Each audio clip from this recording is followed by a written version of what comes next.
mangyari nun, di pa tayo exact na makakasakay ng alas 3 kasi hihintay natin magbukas yung Luzon Dato. Hintay natin sa City Hall, alam niyo na kung anong oras ang bukas sa City Hall. Bebe. Luzon Dato. Open po yun ng 8 to 5. 8 a.m. pa ang open.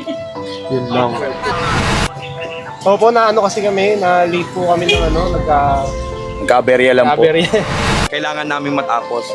Maraming magsasabi na, ay, certificate lang. Hindi, pinaghirapan nyo kasi yun. It's about the effort eh. So, nag-effort naman lahat and then safe naman lahat. Gawin namin punta yung iba ng Balanak Port to check if meron magiging biyahe and the rest,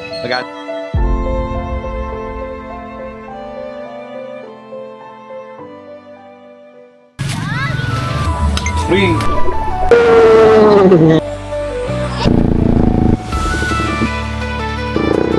Ano ito yung Morion?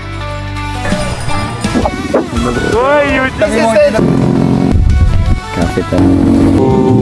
Ingat. Yung last stop na.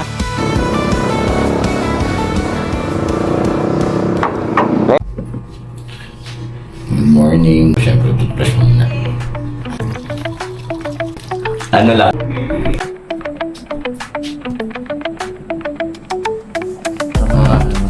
Parang mga bangkay. Oh my God! Malakas ka pa kagabi. Oh my God! Galit ka pa kagabi Tulog pa mga idol natin, guys.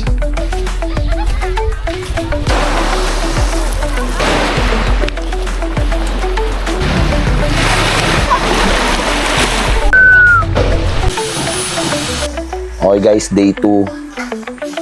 Luto mo tayong breakfast. Magsasaing tayo. Anong ulam natin? So, talong, torta, Tortang talong, tapos itlog maalat na may kamatis, tapos pang refreshing, melon, melon. Yan. So, solid yan pang breakfast natin. Pin natin yung torta. Wait lang tayo. Bye Jace, nakadalawang kamatis ako dito. Lord, thank you po sa food. Amen. Thank you po.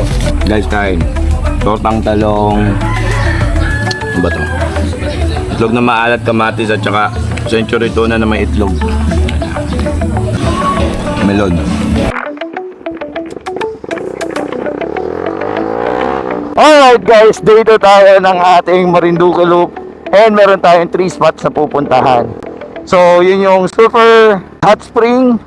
Yung isa is parang akit tayo ng bundok. And yung pangatlo is para siyang seawall. Maganda dun eh. Nakita ko yung mga videos dun eh.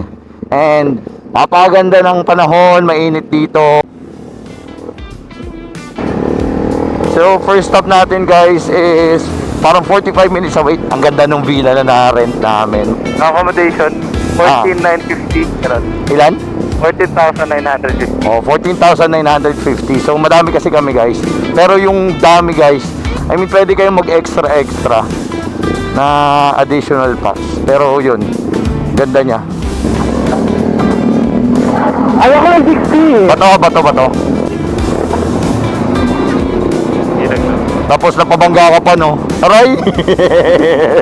Napasama ka pa sa aksidente. Ingat tayo. Papasok tayo dito sa... Saan ba to? Ang cute nung signal light talaga ng XSR. Parang antena ng Teletubbies eh. Nakagalaw-galaw. Shoo ka dyan. Pag na-shoo ka dyan. Ayun, hinarangan. Hinarangan ng copy racer. Lumawal niya dito sa bundok. Operator, sabi. Ganyan kayo ng ganyan. Pag nabip tapa kayo ni Maui. Si Leon nakasabay na sa facing no. Swerte siya, men. Metro Boys una yan nakaride at may YOLO vlogs na kasama. Ulul!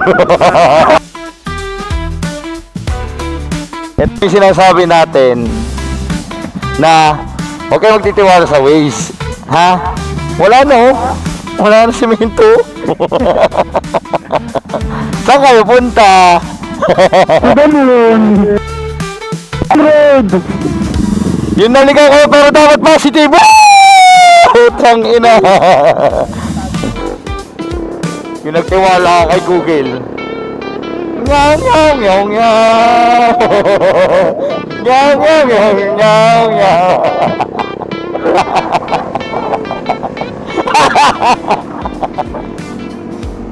Ito tayo na. Ito tayo dyan, oh.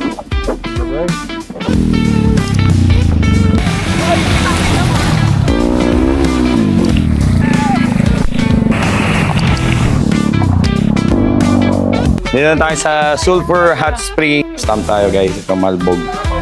Sulphur Spring. Yan. Ang pita to. 45 pesos ang bayad nga pala papunta. Ang entrance no? Entrance. 45 pesos per head. Malbog. Guys, yung sulfur, may amoy talaga siya. Kaya huwag kayong magtataka. Doon nyo mabaho.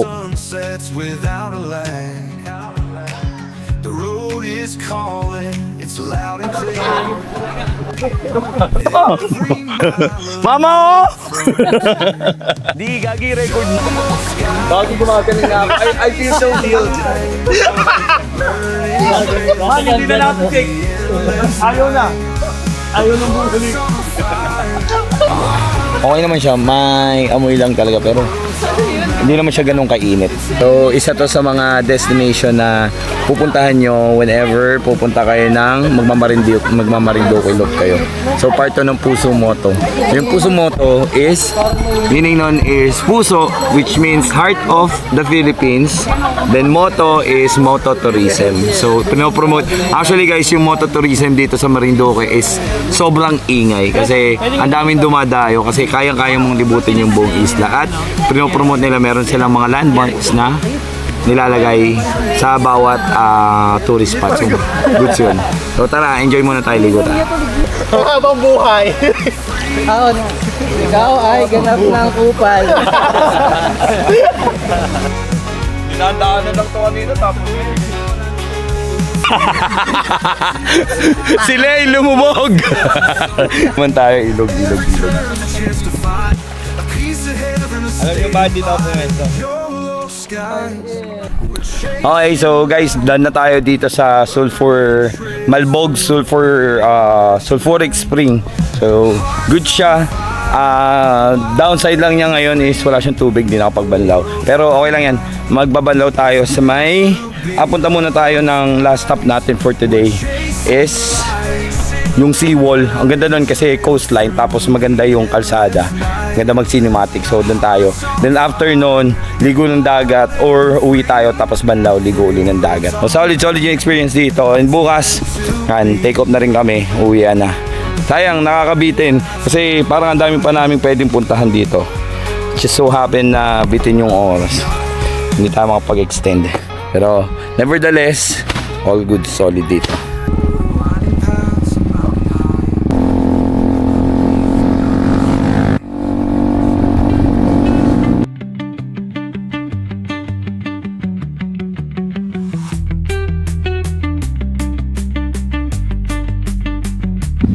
Gas up tayo 200. So hindi tayo nag-gas. Simula pa korto ha. Second day na natin. Napansin ko pag Buena Vista pre, ano siya, shoreline. Ganda dito guys. Tsaka parang payak yung pamumuhay dito. Yun guys is para siyang kung tawagin seawall. Say pababa siya. Tapos ang ganda. Na-start ako, makaaksidente tayo.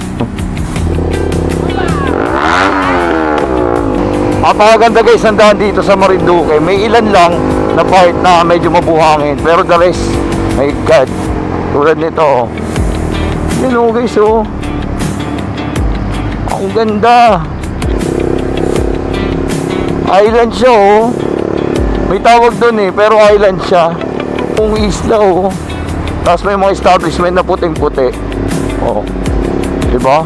Hey!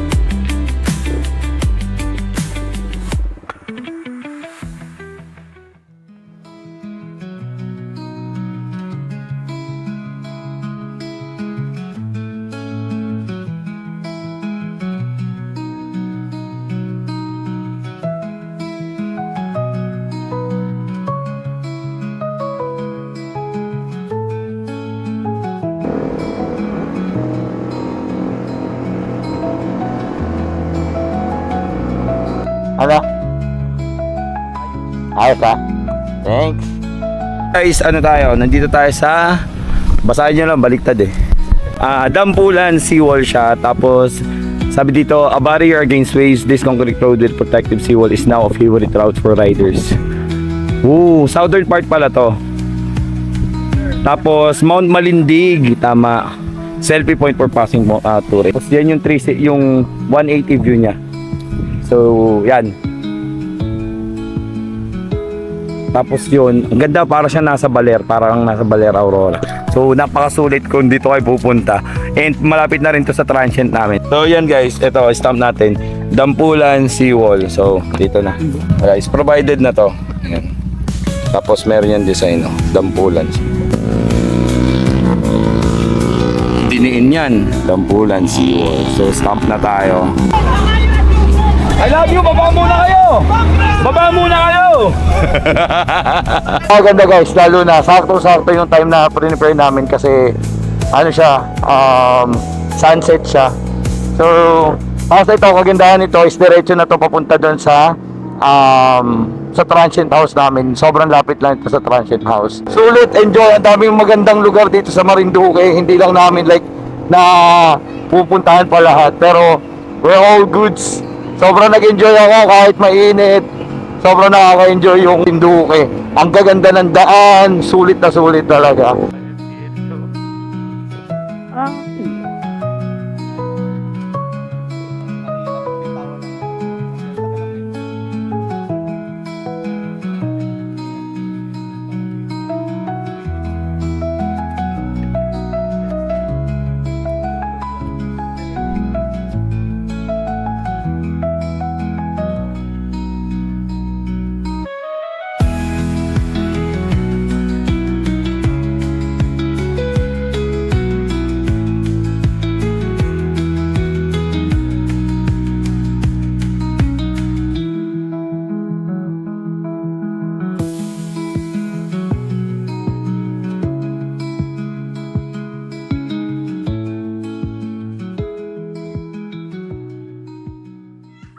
So guys, day 3 tayo and last day ng ating natin dito sa Marinduque. And nakalimutan ko mag-stamp nung Poktoy Beach. Poktoy Beach kasi kung nasan talaga tayo. So tara, stamp muna tayo.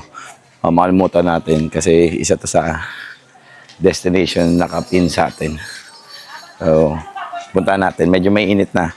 So time check mga around 10, magte-10 na. And check out namin is alas 12. Poktoy, sabi ni Ma'am Eleanor, dalawa lang daw pinaka-accessible na white beach dito sa Marinduque. Hindi ko alam kung saan yung isa eh. May stop na tayo ng Poktoy Beach. Accessible white sand dito sa Marinduque. Meron pa daw isang part eh. Napakaganda guys, may view ka ng mountain, may view ka ng buong dagat. Tapos yan, buti, white sand. Hindi siya ganun ka-fine pero hindi siya masakit sa kamay or sa paa.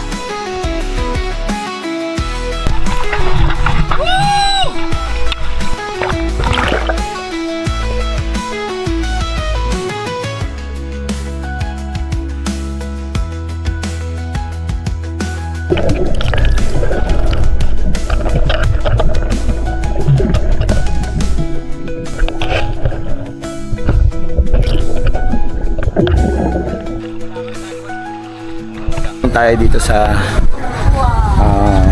Torrijos. So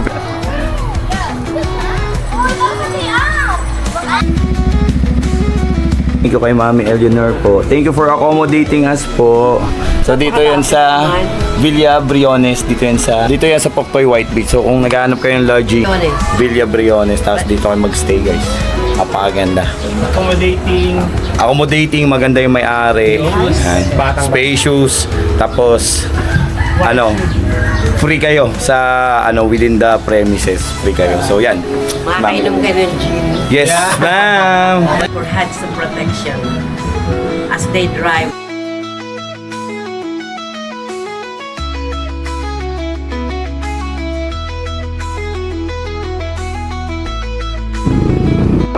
So yan guys, so Punta tayong Tanawin. So, pangat to, kung nakikita nyo. Let's go! Yung pula, oh, yeah. Daylight lang kayo, yun ang magagamit. Man, kita-kita mo dito yung view ng Marinduque! So guys, papunta tayong Pulang Lupa. Ito yung view sa likod ko. Sobrang sulit, di ba? So, guys, continuous yung development dito. Kung nakikita nyo, meron dito parang amphitheater. Tapos meron dong mga building na inilalagay. Para sa mga Marinduqueño, isa tong historical place kasi dito naganap ang madugong labanan ng hukbong Pilipino sa pamumuno ni Teniente Coronel Maximo Abad. Basta 1991, di pa kami pinapanganak nito. So guys, Tanawin, cafe gapping. So akit pa tayo sa restaurant. Sobrang ganda! Thank you, Lord. Sobrang thank you.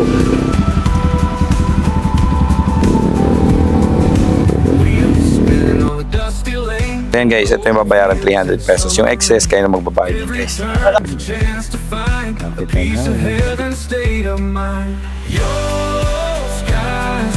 Yung maliligat maganda po.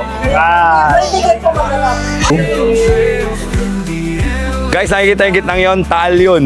Taal. Grabe guys, ganda. So, yung 300 is per set. May sizzling na Dami rin tao. iced tea at saka may soft ice cream. Ayan. Ayan. So, pwede nyo gamitin to guys para i-claim. So, yung 300 consumable. So, na okay na. Ang bilis ng serving dito sa Kapitanawin. Wala pang parang 15 minutes lang yata. Mayroon siyang iced tea at saka may ice cream. So, although maliit lang siya, pero worth it na rin kasi yung mga ganito nasa 280 pa sa Manila eh. Masarap yung burger steak. Kirby pre. All goods na tayo guys dito sa Cafe Tanawin. Sarap ng food. Tapos ang bilis ng serving. Tsaka accommodating lahat. Then ang ganda nung view dito syempre. Naiya kami doon sa sa nagpapafollow sa amin. 107k followers. Thank you po. Thank you. Salamat po. So guys, tayo nag-aabol tayo ng oras kasi 6 PM yung last trip ng barko. So the rest sa amin is may mga trabaho. So kung hindi man umabot, okay lang naman kasi hindi naman natin i-pressure yung sarili natin na sumama. Oh, let's go guys, kaya natin to. Para kay Lay. Sa unang sama at unang trauma.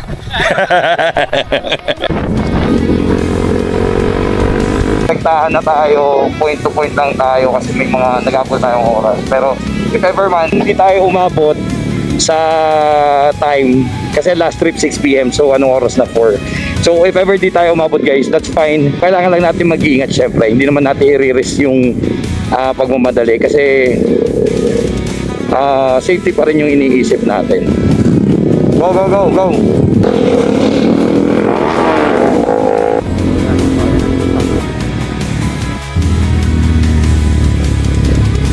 So guys, nandito tayo sa ba to? Catholic Cemetery. So di ko alam kung ano meron dito, pero tara. Tingin Google ka.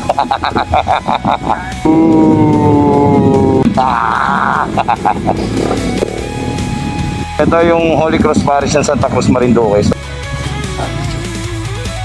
Ito yung Morion. Dito rin yung sa Santa Cruz. Yung na lang, Luzon Datum na lang. At natin guys, Morion carving, tama? Tapos pinakalas Luzon Datum. So, dito talaga tapusin ng mga tropa itong loop. So, tayo naman, whether o hindi, okay lang eh. So, palag-palag tayo, palag-palag. 2 more checkpoints left. Pag natapos natin to, ito tayong sasamahan ko na lang si Billy pagkuha ng token niya. Tapos, papalanak for tayo. Kaya natin yan. At tatapusin natin, Luzon Datum tayo. Tara! Kaya man, ipansinin niyo si Romel, natatay na.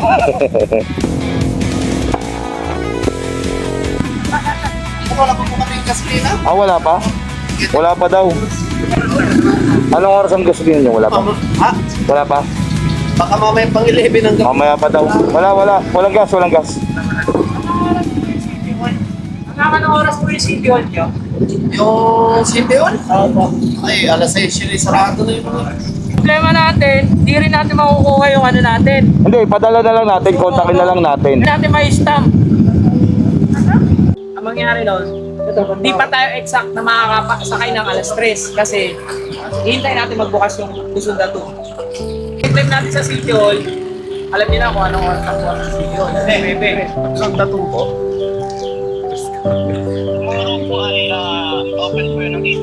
8 a.m. pa ang open. Good lang. Opo, na ano kasi kami, na late po kami ng ano, Kaberya lang po. nagka-cover. Kailangan namin matapos. Maraming magsasabi na, ay, certificate lang. Hindi, pinaghirapan nyo kasi yun. It's about the effort eh. So, nag-effort naman lahat and let's save naman lahat. Gawin namin punta yung iba ng Balanak Port to check if meron magiging biyahe and the rest, maghanap ng transient house. So, Parang tayo kasi, kahit na naman po, 65 terminal T. Thank you ha. Ingat ha. Ingat. Dahan pa uwi ha. Dahan. Kami na bahala sa certificate mo man ha. Ingat. Kuya, anong oras yung biyahe? 7 po. Alas 7. Bukas anong oras ang biyahe available? 569. 569. Bakit mo na yan, Pres? 5. Update kayo ha kung nasa na kayo. Thank you. so yun guys. Nasaan tayo? Poblacion Paris. Nasa Poblacion Paris tayo. So, naiwa kasi kami ng barko.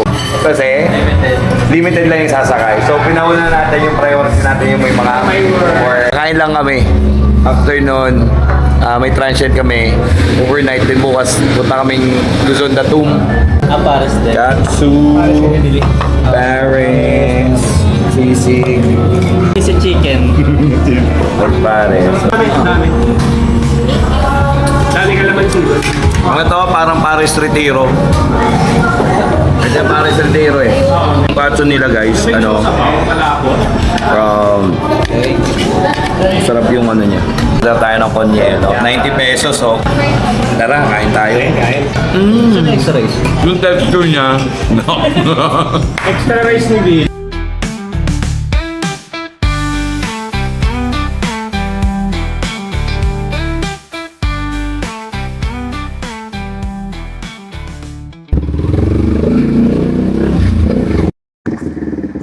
Before tayo ng ating ride, isang spot, yung checkpoint. Then, last na yung Luzon Datum, din uwi na tayo. Ito yung Morgan Carving.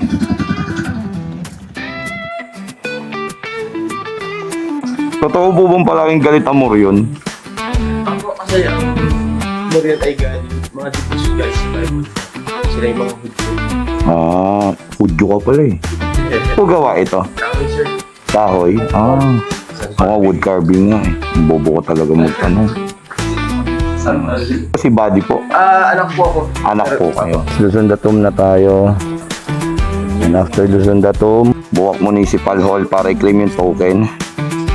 Estimate natin is around 30 minutes papuntang Luzon Datum. Maaga pa naman. Ito na lang kami na pupunta sa Luzon Datum.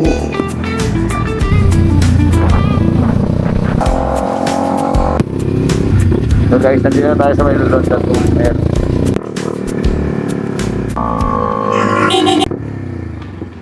So guys, finally nandito na tayo sa Luzon Datum. Ito yung pinaka last stop nyo pag pumunta kayo dito sa Marinduque.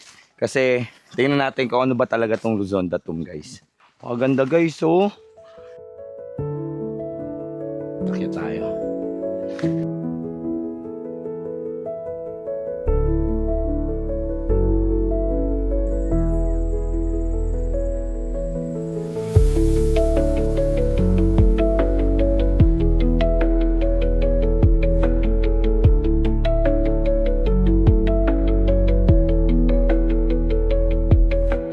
Luzon Datum, ito yung reference point ng longitude at saka latitude sa buong Pilipinas ha. So ito yung establish yung 1911 dito yan sa Marinduque. And kung nakikita nyo yung parang compass kanina na pinakita ko, yun yung north, south, east at west. tapos may triangle doon. Yun yung tinatawag nilang Batong Muhon. So yun yung pinakang sentro ng Pilipinas kasi ang Marinduque ay ang puso ng Pilipinas. So kung pupunta kayo dito, isa to sa pinaka dapat yung puntahan at din yung ma-miss. Historical din tong place na to. So kung akit kayo dito, may dalawa kayong option. It's either magsasakyan kayo pataas, pero motor lang yung nakakaakyat eh. Pwede rin ito. Yan, meron ding hagdan dito. May old rosary dito. Siguro ito yung rosary nung unang-una pa, nung na-establish to, nung 1911. Up until now, naka-preserve pa rin siya. Grabe guys yung view dito kung pababa kayo. Although dahan-dahan lang kayo guys. Pag motor, pwede naman dumaan dito kaso iba yung pag-iingat. Or mag-ingat lang kayo guys kasi sobrang tarik. Alright, tapos na tayo dito sa Luzon na Tumen guys. Pataas. Way nyo pataas. Hanggang sa makarating kayo pati sa pagbaba guys. Napakasulit ng view. Last stop natin is Provincial Municipal Hall. After that, uwi na tayo.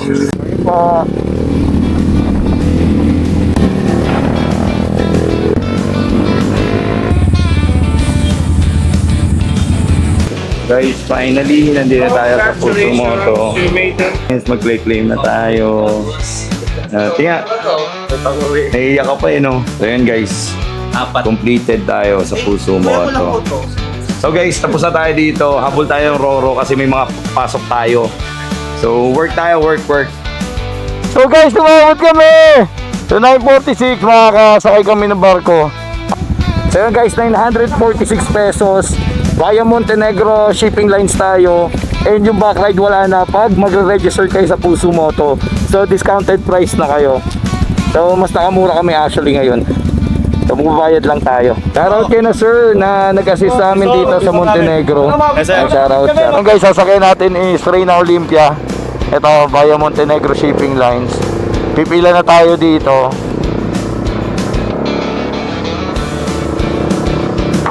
Thank you, Chief.